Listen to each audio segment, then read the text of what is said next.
Panginoong Diyos, kami po ay lumalapit sa inyo upang pasalamatan ka sa inyong mga maraming pagpapala and for lovingly touch us with your words. Buksan niyo po ang aming puso at isipan at ipagkaloob po ninyo ang inyong banal na espiritu. Brothers and sisters, tayo po ay mapag-isa sa tahimik at personal prayer.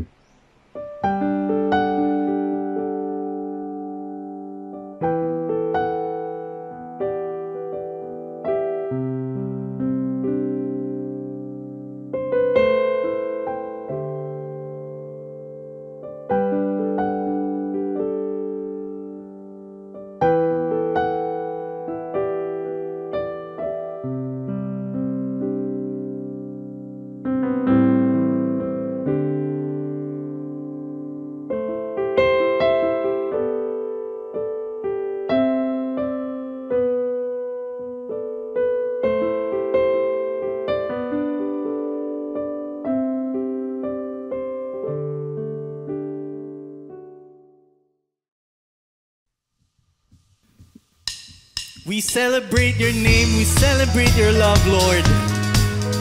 Cover us with your presence here in this place as we worship you, as we lift your name high. Father, be glorified in this place.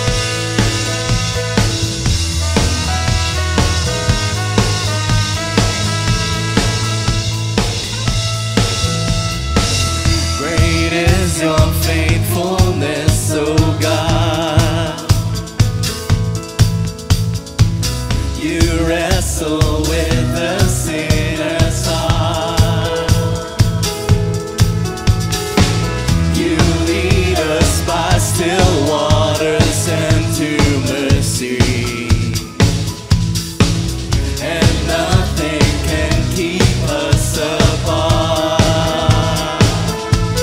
So remember your people, remember your children, remember your promise, oh God. Your grace is enough, your grace is enough, your grace is enough for me. Great is your love and justice, God. You use the weak to lead us strong. You lead us in the song of your salvation, and all your people sing along. So remember your people, remember your children, remember your promise, oh God. Your grace is enough, your grace is enough, your grace is enough for me. Your grace is enough, your grace is enough, your grace is enough for me. So remember your people, remember your children, remember your promise, oh God. Your grace is enough, your grace is enough, your grace is enough for me. God, I see your grace is enough, reaching down to us. Your grace is enough for me. Your grace is enough. I'm covered in your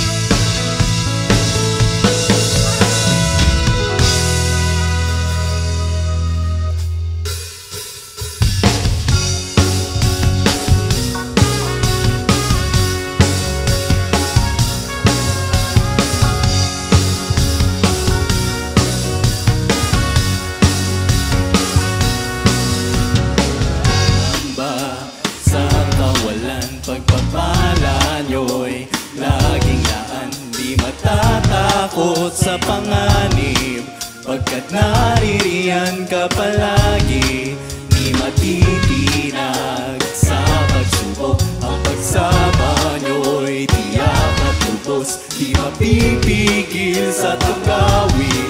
Pagkat kayo ay mabuti, pagkat kayo ay mabuti. Kayo ang aming pastor, hindi magkukulang. Sapat na, higit pa. Biyaya nyo'y sagana at umaapaw. Sapat na, higit pa. Sapat na sa lahat kong pangangailangan, higit pa sa lahat kong inaasahan. Wala namang mahiling pa, pagkat kayo'y sapat na, kayo'y sapat na at higit pa.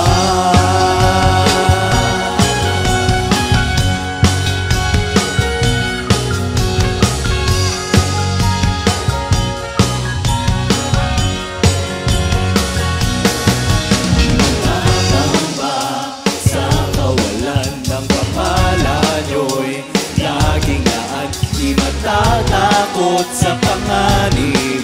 Pagkat naririyan ka palagi, di matihina sa pagsubok. Ang pagsama nyo'y tiyak at lubos, di mapipigil sa pag-awit. Pagkat kayo ay mabuti,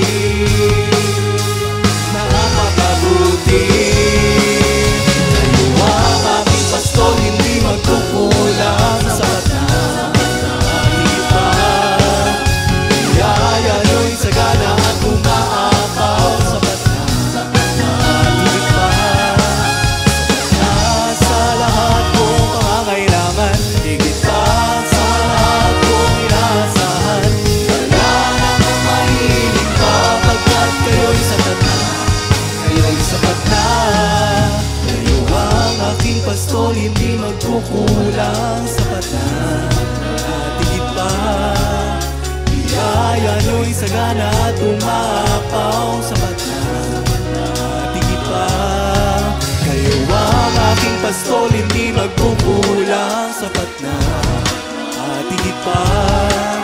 Biyaya nyo'y sagana at umaapaw. Sapat na, at higit pa.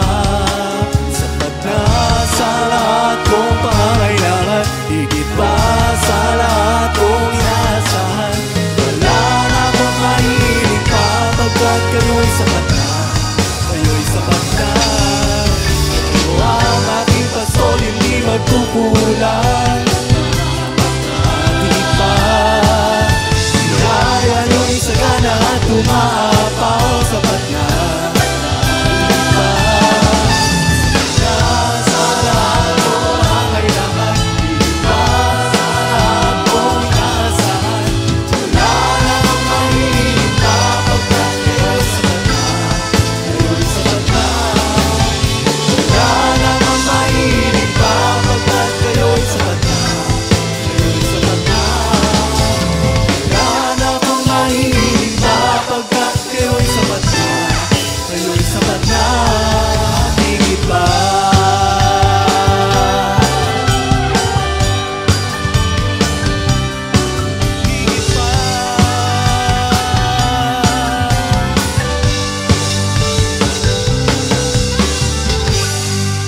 Purihin, sambahin, itaas ang pangalan ng ating Panginoong Yesus. Aming Diyos, kami lumalapit sa inyo sa mga oras na ito, Panginoon. Humihingi kami ng paalala na lagi kayong nandyan para sa amin. Na wala na kaming ibang kailangan, Panginoon, kundi ang inyong pagmamahal, your love, your grace, your mercy, Father, is all that we need. May mga panahon man, Panginoon, na kami nakakalimot. Bigyan niyo po kami ng paalala. Paalala na kailangan naming bumalik sa inyo, sa inyong pagmamahal. na nandyan kayo at hindi kami iiwan. Sa ilang oras ng katahimikan, ating ilapit sa ating Panginoon ang ating mga pansariling panalangin.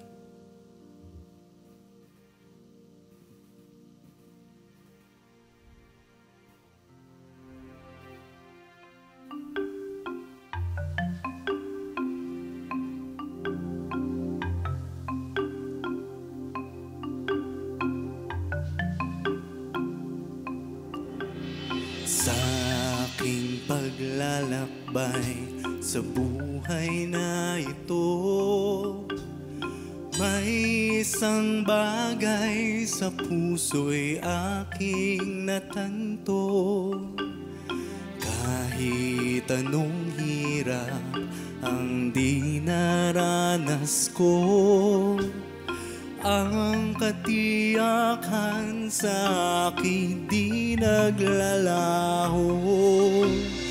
Ang bawat hakbang ko nga ay may kabuluhan, kahit minsan ay hindi ko maintindihan.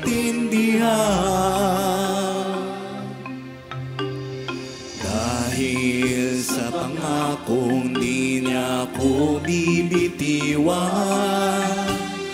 kahit sa pagsubok mayroon ding kagalakan. Si Kristo ay sapat sa akin, o si Kristo siya'y sapat sa akin. Ang mga pangako niya ay tiyak na tutuparin niya. Kaya't ako'y wala ng pangamba.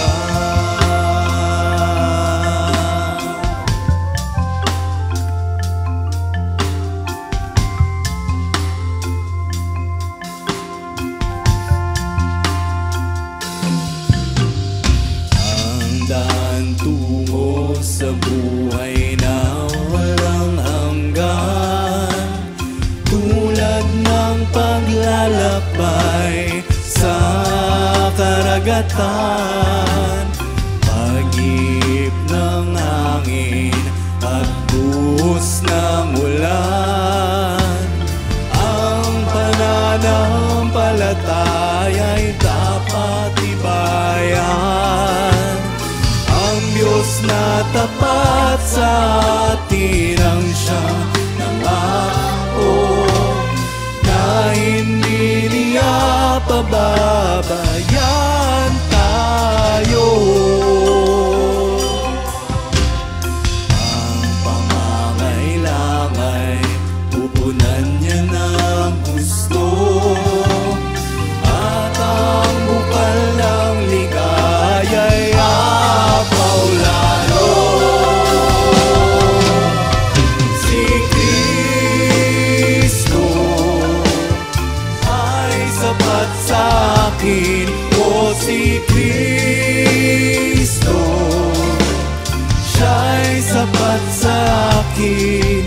Ang mga pangako niya ay tiyak na tutuparin niya. Kaya't ako'y wala na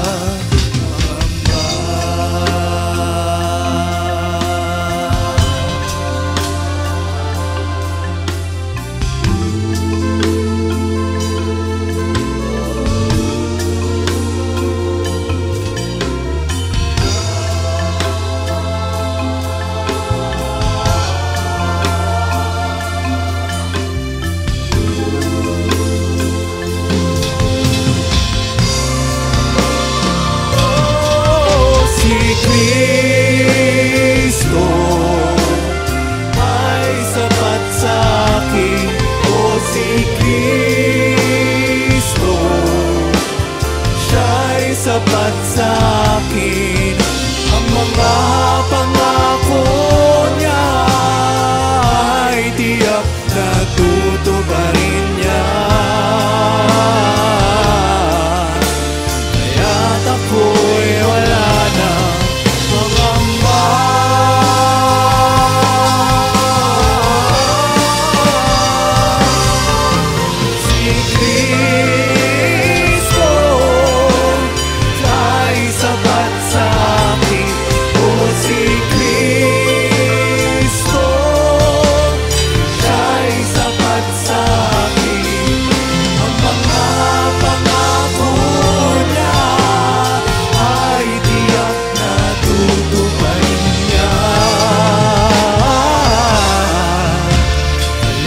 ako'y wala ng pangamba. Kaya't ako'y wala ng pangamba. Kaya't ako'y wala ng pangamba.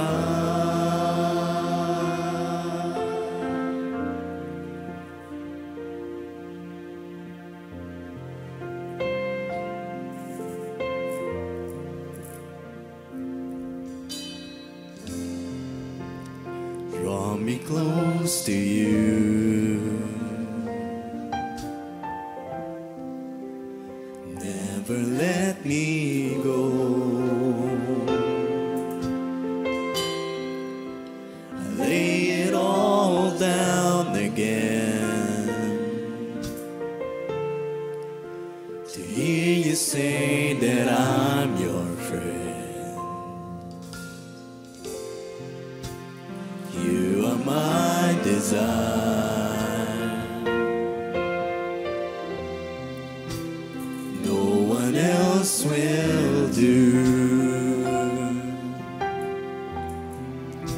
'Cause no one else can take your place. To feel the warmth of your embrace. Help me find a way to bring me back to you.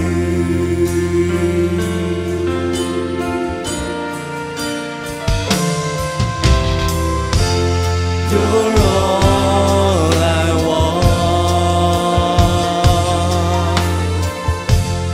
You're all I ever needed. You're all I want. Help me know you are near.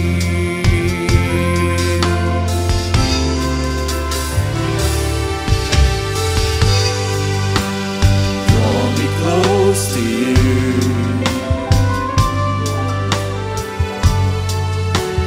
Never let me go.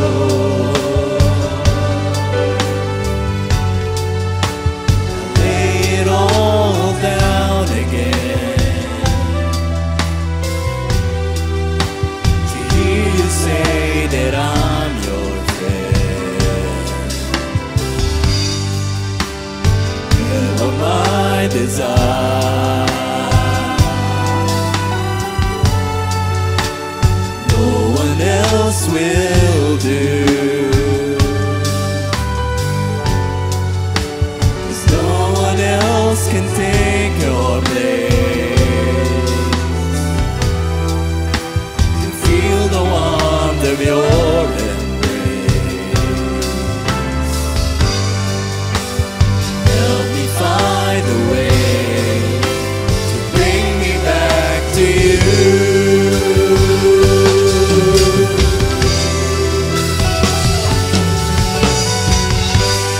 You're all I want. You're all I've ever needed. You're all I want. Help me know you are near. You're all I want. You're all I ever needed. You're all I want. Help me know you are near. Help me know you are near. Help me know you are near. Praise you, Father. Praise you, Jesus. Be lifted high. Be lifted in our hearts. Be glorified, aming Diyos, aming Ama. Nagpapasalamat po kami sa inyong pagmamahal, sa inyong biyaya na araw-araw naming nararamdaman. Aming Diyos, sa aming pakikinig sa inyong salita, gabayan niyo po kami, buksan niyo po ang aming isipan. Buksan niyo rin po ang aming mga puso, Panginoon, nang gayon po ay matanggap namin ng buo ang inyong mga salita. Father, we praise you, and in our hearts we worship you. We love you, Father, in Jesus' name we pray.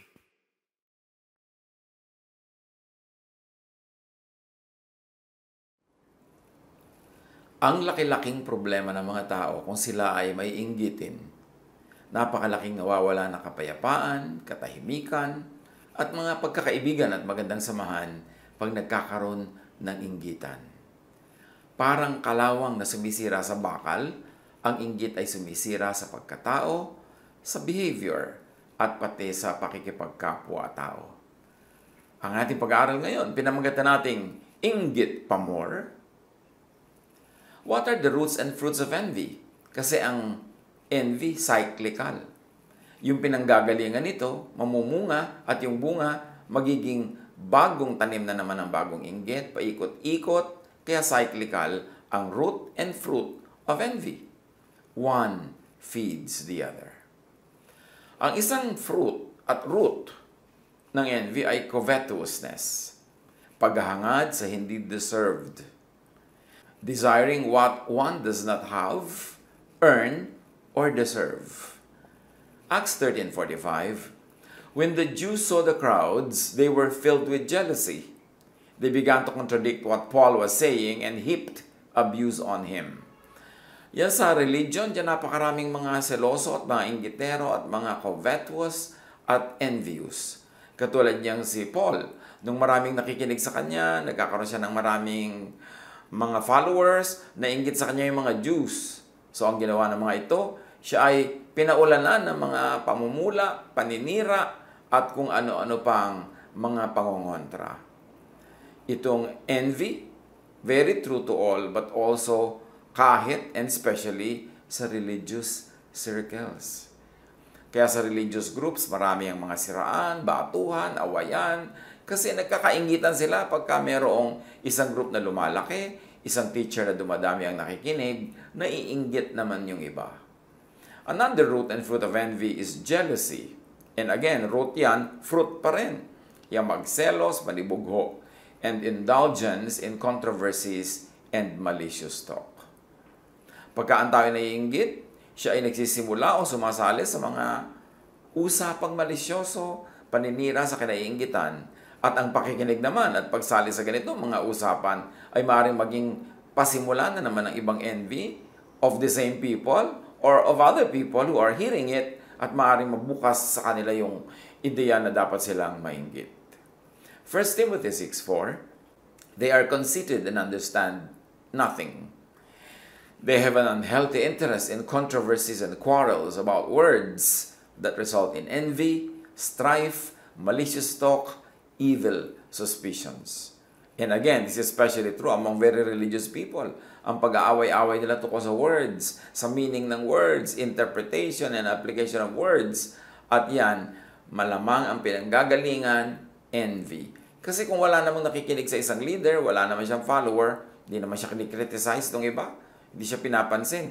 Pero oras na dumami ang nakikinig, dumadami din ang critic. So obviously, merong envy involved. Again, sa ganitong kind of evil talk, mahilig dito ang maraming religious experts. Now, what are the signs of envy? Watching other people's lives instead of improving one's own. Ito isang grabing aspeto ng inggit. Yung wala kang ginagawa kundi bantayan ang buhay ng kinakainggitan mo. Pakinggan ang kanya sinasabi para hanapan ang maipapanira o maikikriticize. Bantayan ang mga achievements niya para ito ay maliitin. At hadlangan ang kanyang daan para hindi siya matuloy sa kanyang mga gustong puntahan. Ang taong naiinggit, hindi niya naaasikaso ang kanyang sariling buhay. Ang inaasikaso niya ay tumanghod, makinig, manood sa buhay ng kinakainggitan. At sa kagagawa niya nun, na hindi niya nalalagyan ng enough investment of time, effort, energy, yung kanyang sariling buhay, lalo siyang naiiwan ng kanyang kinaiinggitan. Kaya huwag nating bigyan ng space sa buhay ang inggit.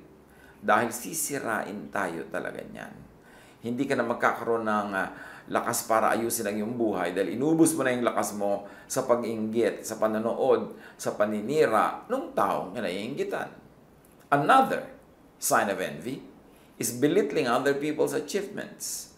Yung alam mo na may na-achieve siya, meron siyang magandang nagawa, pero binabaliwala mo, pinapaliit mo yung malaki niyang ginagawa, nagbubulag-bulagan ka sa magaganda niyang nagagawa, yan ay sign of envy.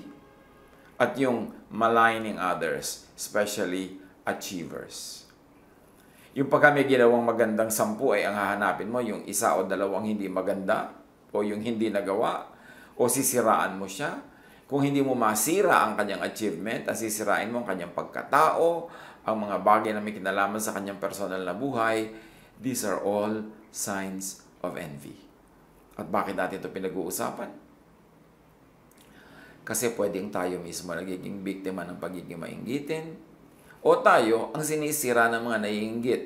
And in that case, hindi mo dapat pansinin ang mga naiinggit sa'yo, basta malinis ang iyong konsyensya, ang iyong budhi ay nakasang-ayon sa magandang kalooban ng Diyos. You can look into God's face in spite of what your critics tell you because alam mo na malinis ang iyong puso, tama ang iyong ginagawa, although hindi ka perfect, pero generally maganda at mabuti ang iyong ginagawa. Huwag mong pansinin ang critics. Uubusin nila ang iyong lakas. Uubusin nila ang iyong energy at maging ang iyong vision for a fruitful life.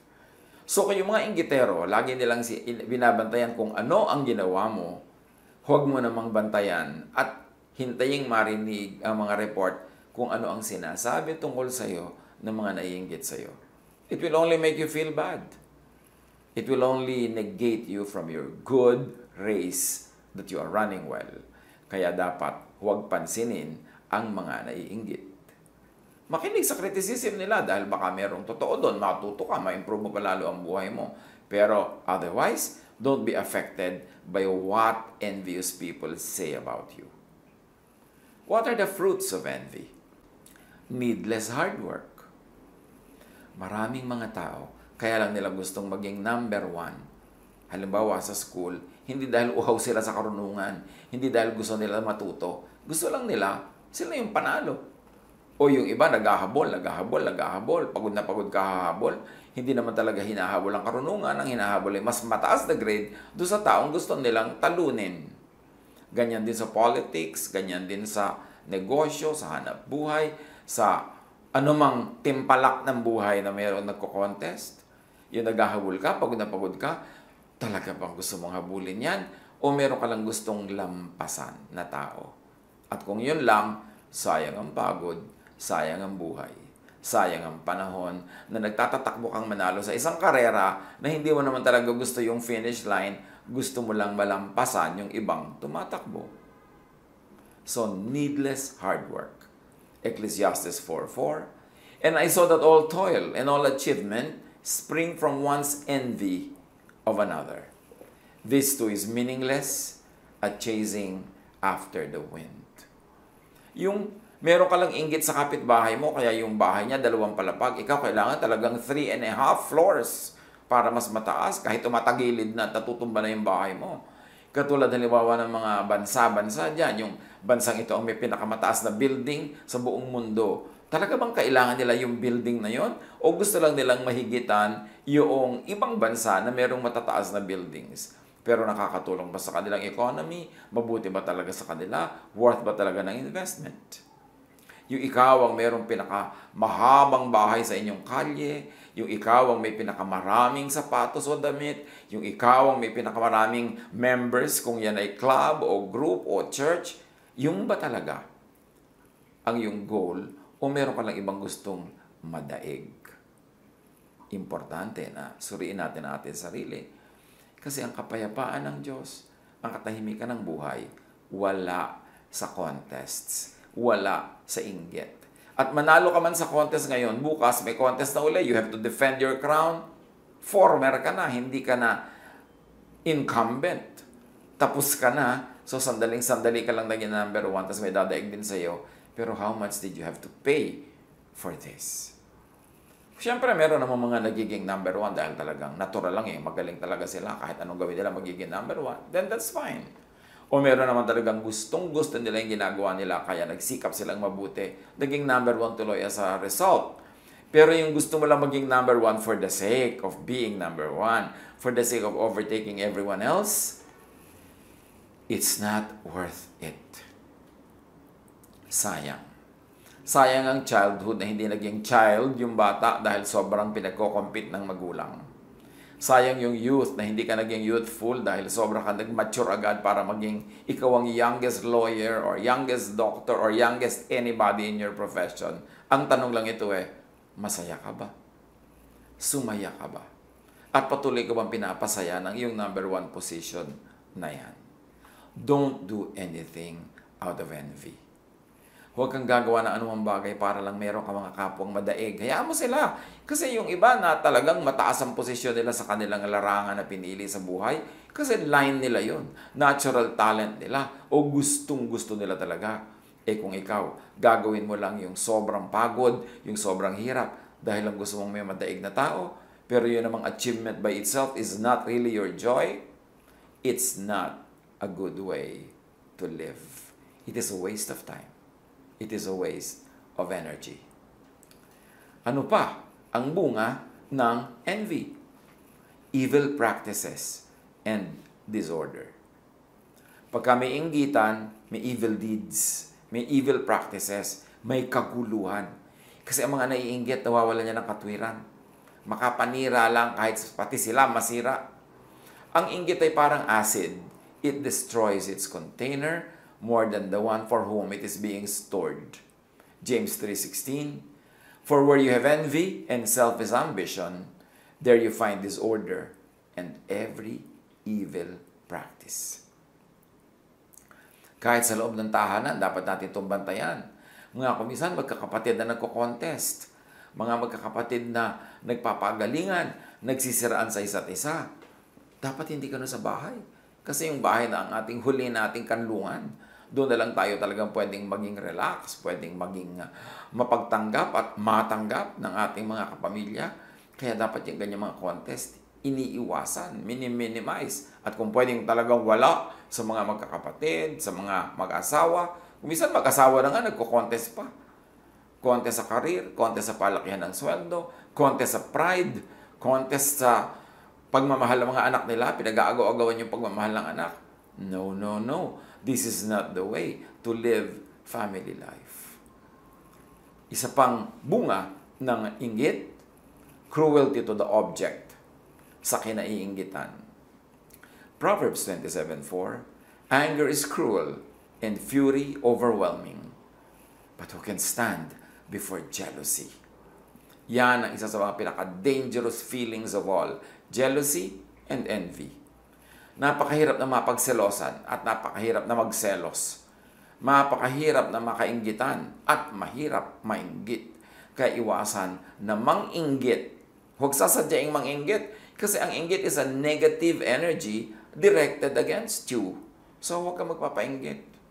At lalo naman huwag ka mainggit kasi ikaw yung nag-exert ng energy, ikaw yung mapapagod. Another fruit, of course, of envy is grave lack of reason and kindness or pity. Pag naiinggit, nawawala ng katwiran. Nawawala ang bait. Nawawala ang pagiging mahabagin at makatao. Acts 7, verse 9. Because the patriarchs were jealous of Joseph, they sold him as a slave into Egypt. But God was with him.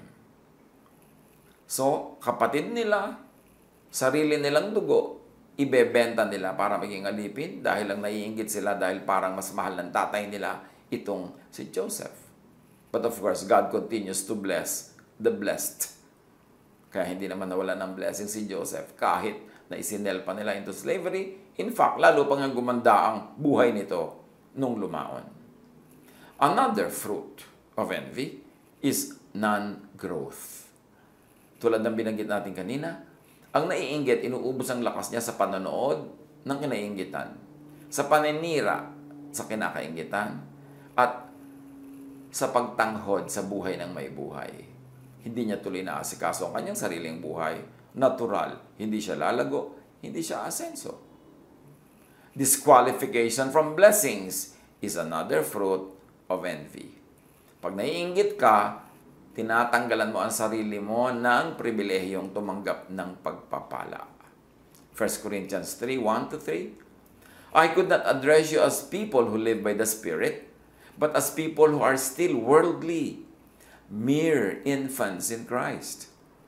I gave you milk, not solid food, but you were not ready for it. Indeed, you still are not ready. You are still worldly, for since there is jealousy and quarreling among you, are you not worldly? So pagiging makalupa lang at hindi makalangit ang pagiging mainggitin at mapanibughuin. It disqualifies us from receiving blessings from heaven. And of course, another fruit of envy is death and decay. When you are envious, something in you dies. And when you're continuously being envious, you keep on dying in many parts of your personality, in many parts of your heart. Job 5:2, resentment kills a fool, and envy slays the simple. Yan talagang pag nagre-resent ka, naiinis ka, nagagalit ka dahil may umaasenso, dahil merong masaya, dahil merong progresibo, ikaw ang namamatay. Ikaw ang nawawalan. Malaking-malaki ang nawawala sa taong maiinggitin. At kahit yung mga maiinggitin, kuminsan ay nakakatsamba-tsambang magtagumpay, yumaman, maging number 1, pero hindi pa rin yun masaya. Kasi pag envious ka, hindi ka matatahimik kahit hawak mo ang trophy. Kasi iniisip mong baka may umagaw sa iyo mamaya, baka mapunta yun sa iba bukas. Kaya kahit hawak mo yun, hindi ka nag-enjoy. Miserable ang buhay ng mga mainggitin. Proverbs 14:30, a heart of peace gives life to the body, but envy rots the bones. Pag naiinggit ka sa kapatid mo, sa pinsan mo, sa kapitbahay mo, sa kamag-anak, sa office mate, sa workmate, sa classmate, naiinggit ka kahit kanino, sabing ganon, daig mo pa ang may cancer sa buto. At cancer sa buto, napakasakit daw niyan. Pero sabi niya, envy rots the bones. And the bone, of course, is a metaphor for the structure of your body, for the structure of your personhood. Kaya pag yung structure mo rotten, edi ang buong body mo, ang buong personality mo ay guguho din. Ano ang magandang pangkontra sa inggit? Wala nang dadaig pa sa love. Love for God. Pagka mahal mo ang Diyos, walang space yung mainggit ka pa sa iba. Kasi napupuno ka ng pagmamahal mo sa Diyos. Love for God's work and for other workers. Love for what is good. Kaya nang turo ni Jesus lagi, i-develop natin yung love, lagi natin i-consider, bigyan ng space, choose the loving ways. Kung maraming paraan ng pag-handle ng isang situation, choose love because love begets love. At sabi sa 1 Corinthians 13:4, love is patient. Love is kind. It does not envy. It does not boast. It is not proud. At sino ang taong mapapahinga? Hindi yung hindi proud, yung hindi boastful. Kasi hindi niya kailangan mag-maintain ng image sa ginagawa niya tungkol sa kanyang sarili. Hindi niya kailangan laging daigin ang kanyang kapwa. Hindi niya laging kailangan maging the best and number 1. Makakapahinga siya. Relaxed ang kanyang buhay. Ano pa ang pangontra sa envy? Ask God for what you want so you could be happy with what you make and with what you have. Ask God so that you could be happy with life. Ask. Ano pa talagang gusto mo sa buhay? Ask for it. Kung gusto mo ng bola, ask for it. Huwag mong agawin yung bola ng iba, huwag mong sirain yung bola ng iba, at huwag mong siraan yung iba dahil magaling silang maglaro ng bola. Ask for what you want. James 4:2, you desire but do not have. So you kill. You covet but you cannot get what you want. So you quarrel and fight. You do not have because you do not ask God. Kasimple, no? You do not have because you do not ask God. Only those who are not happy with their own lives watch other people's lives, are envious of others, and they try to destroy other people. Pag hindi ka masaya sa sarili mong buhay, dun ka lang nagkakaroon ng oras, lakas at panahon para bantayan ang buhay ng iba, para mainggit sa buhay ng may buhay, at para sirain ang magagandang nangyayari sa buhay ng kapwa. Pero sasabihin mo, lagi naman ako nagpe-pray. I always ask God for what I want. But to ask means to think of it, to focus on it, and to work on it, and to work for it. Hindi lang to ask with words. Ang tunay na asking, ang tunay na prayer, yung iniisip mo lagi, ginagawa mo lagi, nakatuon ka, lagi mong ginagawa kung ano ang pwedeng magawa mo para mapalapit ka doon sa gusto mo, para makamit mo siya. Hindi lang hingi ka ng hingi sa salita. Kailangan nakafocus ang iyong gawa, nakafocus ang iyong isip, at nananalig ka na ibibigay yun sa iyo ng Diyos. Isa pa na paraan para tayo ay magkaroon ng pangontra sa inggit, know yourself as God made you. Don't try to know others as God made them. Know yourself as God made you. Like, love yourself as God made you and as God loves you. Work as you are gifted and enabled by God. Para ka mawalan ng space sa inggit sa iyong buhay, kilalanin mo ang sarili mo kung paano ka nilikha ng Diyos. Ibigin mo, mahalin at magustuhan ang iyong sarili, hindi yung ang iyong mahal at gusto ay yung iba, kaya mo sila kinakainggitan. And then, kung ano ang ibinigay sa iyo ng Diyos sa kakayanan, kung sino ka talaga, yun ang iyong i-develop. Hindi yung dinedevelop mong pilit ang talent na binigay ng Diyos sa iba, ginagaya mo sila, pagod na pagod ka namang gaya, wala namang mangyari, kasi nanggagaya ka lang. Pero kung ikaw ay totoo sa sarili, yung totoong talent mo, totoong pagkatao mo, yung totoong pagkakalikha sa iyo ng Diyos, ang binibigyan mo ng pansin at dinedevelop, your best will come out. So, stop watching other people's lives. Stop imitating others. Stop trying to be what you are not. And begin by being yourself. At pag ikaw ay totoo sa sarili, matapat sa sarili, hindi nagpapa-influence sa iba para itakwil mo ang iyong sarili at magbalat kayo kung sino man ang gusto nilang makita sa iyo, yun ang ipapakita mo. Pero fake, be yourself. That's the only time when you can be the best version of your own self. Psalm 139, 13-14. For you, O God, created my inmost being. You knit me together in my mother's womb. I praise you because I am fearfully and wonderfully made. Your works are wonderful. I know that full well. So, ang sinasabi niya sa Maker, nilikha niyo ako, kayo ang bumuo sa aking pagkatao, kayo ang tumahi, nag-weave, kayo ang bumuo sa akin. Therefore, magaling ako, maganda ako, mahusay ako, kasi kayo ang gumawa. Not because of me, but because of you, O God, my Creator. Psalm 139:16. Your eyes saw my unformed body, O God. All the days ordained for me were written in your book before one of them came to be. So, hindi ito exact kapalaran na pati kung sinong mapapakasawa mo sa kapagtitira, Diyos ang nag-decide. Hindi itong ibig sabihin nun. Pero ang sinasabi lang dito, kayo ang lumikha sa akin at alam nyo kung ano mangyayari sa buhay ko kasi nilikha nyo ako na ganito o ganyan. So kung nilikha nyo ako na magaling sa math, alam nyo na dapat po magiging mathematician ako. Nilikha nyo ako na artist, alam nyo na dapat magiging artist ako at doon ako magiging mabunga, doon ako magiging masaya pag naging totoo ako according to your design. And that's what it means. All the days ordained for me were written in your book. Pero kahit inordain ng Diyos na ikaw magiging artist, pag hindi mo din-develop yon o may mga pumigil sa'yo at nagpapigil ka naman, pwede mong ibahin ang mangyayaring detail lang yung buhay kasi meron ka ring free will, meron kang prayer power. At sabi nga ni Jesus of prayer, ask this mountain to move and it will. So, pwede mo ring ibahin ang nangyayari sa iyong buhay kung pagtutuunan mo ng pansin, iisipin mo, ipapanalangin mo, at pagtatrabahuhan mo. Pero bago ang lahat, kilalanin muna ang sarili.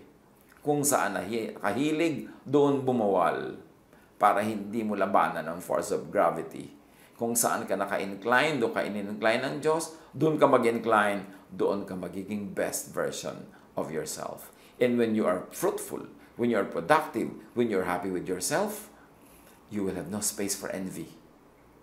You will have no space and time to watch how others are living their lives because you're busy bearing fruits, you're busy growing, you're busy being happy.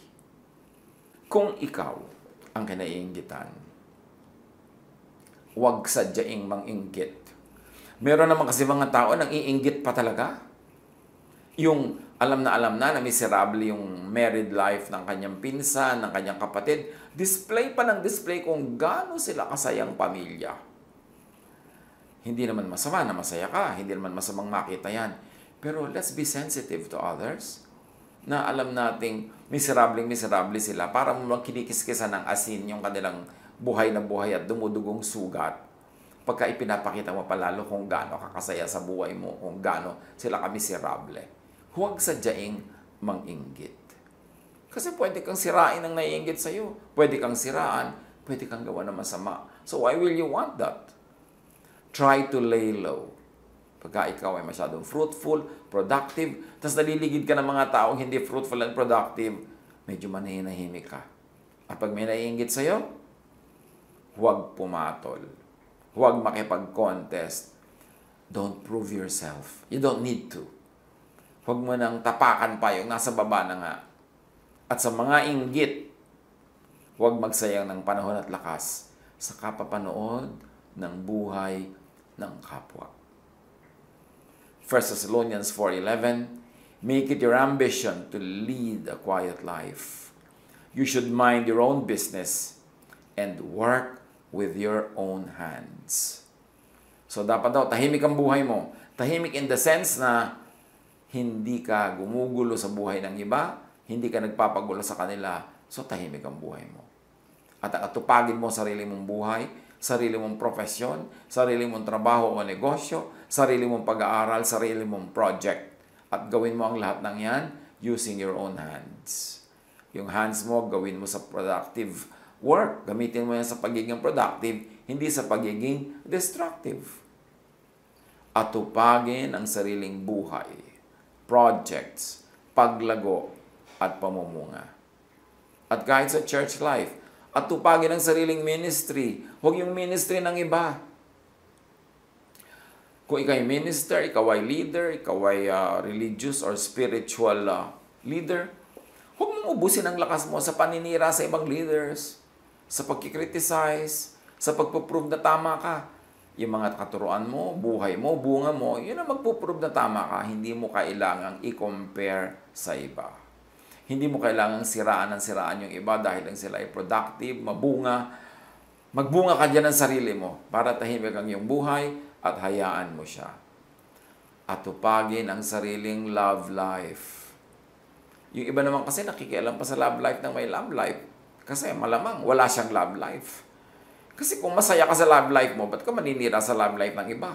So, pasayahin mo ang sarili mo. Gawin mo ang sarili mong lovable. Find someone to love. At huwag kang manghimasok at manggulo sa mga nagmamahalan. At ganun din, atupagin ang sariling godliness and holiness. Kung godly ka, kung holy ang iyong buhay, huwag kang mambato ng kapwa. Huwag kang tumapak sa mga ikinoconsider mong makasalanan. Huwag kang mag-criticize. Huwag kang mag-judge. Huwag kang rebuke. Tapos sasabihin mo, open rebuke is better than secret love. Which is, of course, obviously, 90% of the time, misunderstood, misinterpreted, and misapplied. At tupagin ang sariling buhay, intindihin ang sariling achievement, maging masaya sa sarili, huwag magsayang ng buhay, ng sariling buhay, watching other people's lives. Huwag mainggit, ikaw ang talo. At kung kinaiinggitan, fly beneath the radar. Huwag na lang magpapansin pa. Makabubuti sa'yo kung ikay achiever, fruitful, masaya, na huwag kang mapansin ng mga naiinggit. I-apply ito sa buhay. Pag-isip-isipan para sa sariling kapakanan. God bless us all.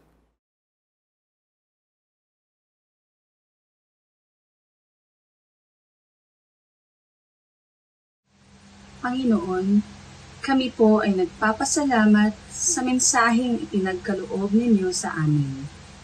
Salamat po sa pagpapaalala na huwag magtanim ng inggit sa aming mga puso. Naway patuloy naming matutuhan na magtiwala sa iyong plano at pag-ibayuhin ang bawat biyaya at pagkakataon na inyong ibinibigay sa amin. Gabayan mo kami, Ama, na magalak sa tagumpay ng iba at palaging maging bukas sa pagtulong at pagmamahal. Salamat, O Diyos, sa iyong walang katapusang pag-unawa at biyaya. Sa ilang sandali ng katahimikan, patuloy po nating papurihan at pasalamatan ang Panginoon.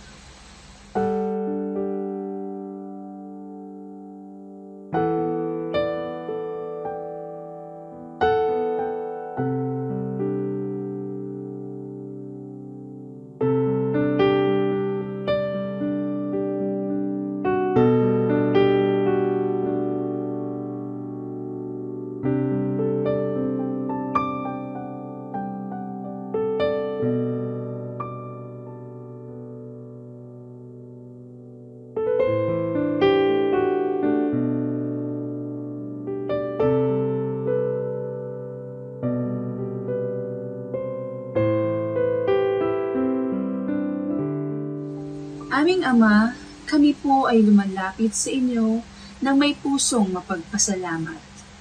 Inaalay namin ang aming mga handog at kaloob bilang simbolo ng aming pagmamahal at pagtalima sa iyong kautusan.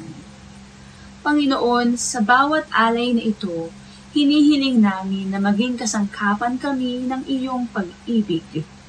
Naway magamit ang aming mga kaloob upang magdala ng kagalingan at pag-asa sa mga nangangailangan. Makapangyarihang Ama, may galak po naming ibinabalik sa inyo ang mga pagpapala na nauna na ninyong ipinagkaloob sa amin. Tanggapin at pagpalain po ninyo ang aming mga handog. Sa matamis at banal na pangalan ng Jesus, aming Hari at Tagapagligtas.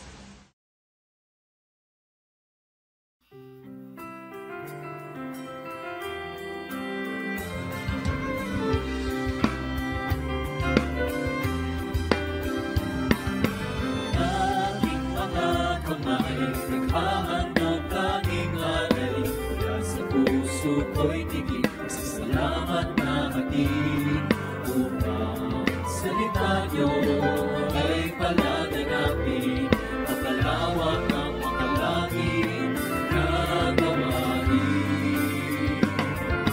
Tinig na umaawit, pagpapuri ang inihahatid sa salamat ang sinasabi, ang kalakay walang hatid upang sayang ibinabalik ang galing sa langit, tunay at mayaman, inyong pag-ibig.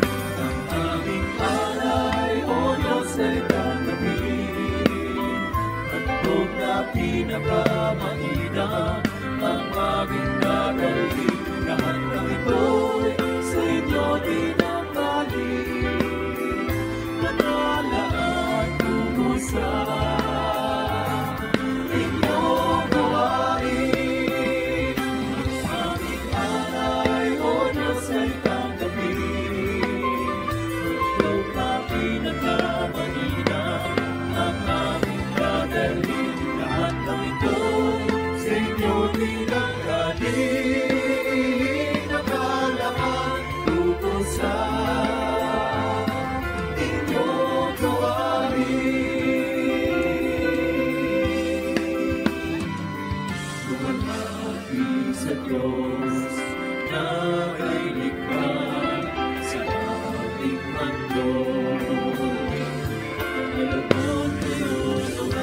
Siya nawa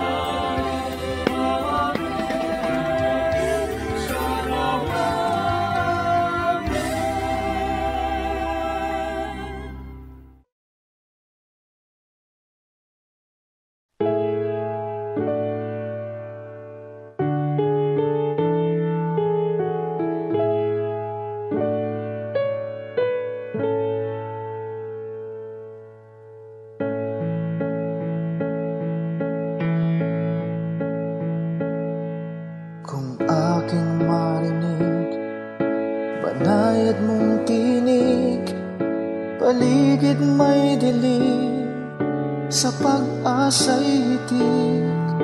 At kung sa panahon ba ng kasiyahan, walang pagkalimot, dalay pasalamat.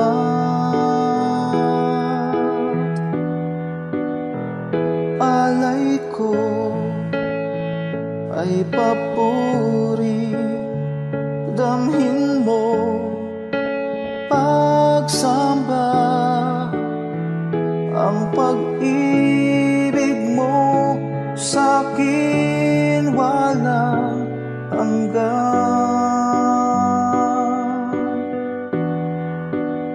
Sa iyo kabutihan, buhay ay nakamtan.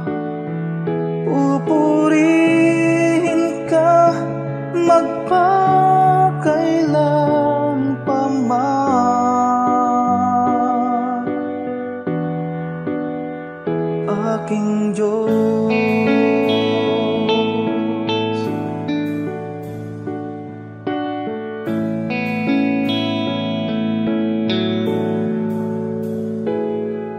At kung magkaminsan di ka maramdaman, sa puso ko'y tiyak ika'y naririyan. Kahit sa dulo man itong aking buhay, ika'y aking lakas, hindi mangangamba.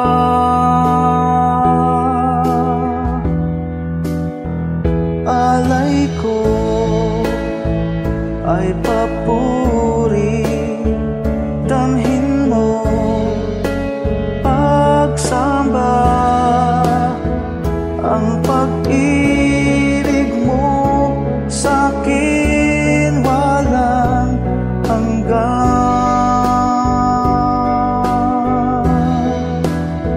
Sa iyo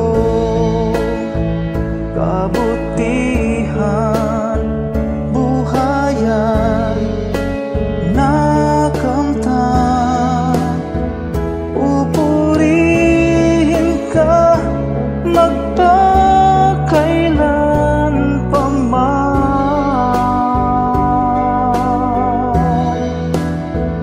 aking Diyos.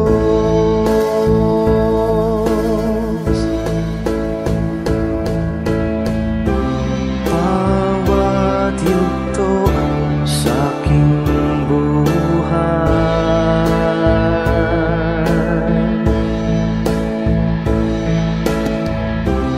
laging laan iyong gabay.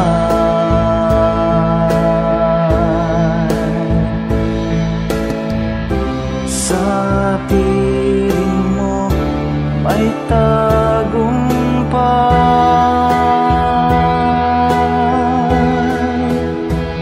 Alay ko ay papuri, damhin mo pagsamba, ang pag-ibig mo sa'kin walang hanggan. Sa iyo kabutihan, buhay ay nakamtan. Pupurihin ka magpakailan pa man,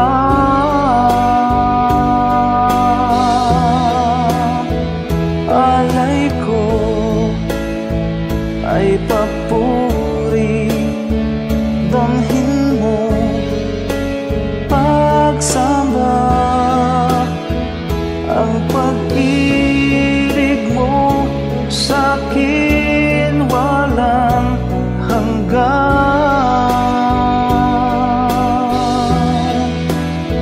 Sa iyo kabutihan, buhay ay na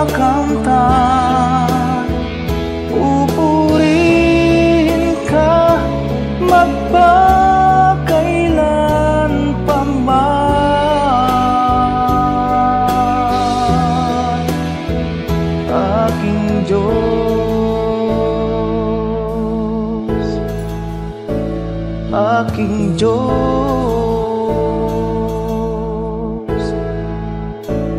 aking Diyos.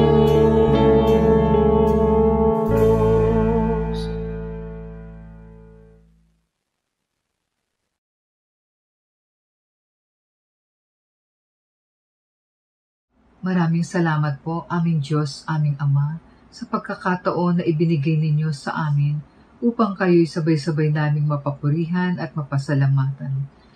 Mga kapatid, sa isang saglit, ating ihayag sa ating Diyos Ama ang ating personal na pasalamat sa ating personal na panalangin.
Mga kapatid, sa pansamantala nating paghihiwalay, taglayin natin ang kapahingahan, kapayapaan, pag-iingat, pagpapala at pag-ibig ng ating Diyos na buhay.